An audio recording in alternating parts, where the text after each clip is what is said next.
ধৈর্য একটি গুরুত্বপূর্ণ বিষয়, যা আল্লাহ তাআলা কোরআন মাজিদে বহু জায়গায় বলেছেন। তাই তিনি বলেছেন, তোমরা বিপদগ্রস্ত হলে আল্লাহর কাছে সাহায্য চাও ধৈর্যের সহিত। 2 রাকাত সালাত আদায় করে সাহায্য চাও।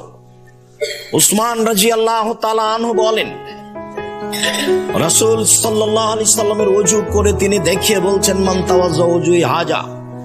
আমি যেভাবে ওযু করলাম এইভাবে যদি কোনো মানুষ ওযু করে, ওয়াসাল্লা রাকাতাইন, তারপর 2 রাকাত সালাত আদায় করে, লা ইউহাদ্দিসু ফীহিমা নাফসাহু, আর 2 রাকাত সালাত আদায় করতে গিয়ে মনে মনে কিছু না বলে, গফিরা লাহু মা তাকাদ্দামা মিন জামবিহি, তাহলে আল্লাহ তাআলা তার অতীতের সব পাপ ক্ষমা করে দিবেন। মনে প্রাণে ভয় ভীতি নিয়ে যদি মানুষ 2 রাকাত সালাত আদায় করে আর তার মনের কথাটা বলে,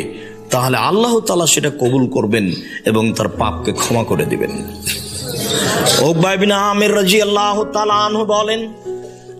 রাসূল সাল্লাল্লাহু আলাইহি ওয়াসাল্লাম বলেছেন, মা মিন মুসলিমিন ইয়াতাওয়াদ্দা ফাইসনুল উজুয়া, যে কোন মুসলিম পুরুষ নারী ওযু করে, সুন্দর করে ওযু করে,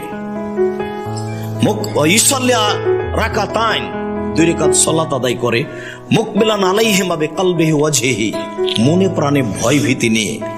আল্লাহকে সন্তুষ্ট করার জন্য সুন্দর করে ওযু করে, মনে প্রাণে ভয় ভীতি নিয়ে যদি 2 রাকাত সালাত আদায় করে, ওয়াজাবাত লাহুল জান্নাহ, তার জন্য জান্নাত জরুরি হয়ে যাবে, সে তার উদ্দেশ্যে পৌঁছে যেতে পারবে।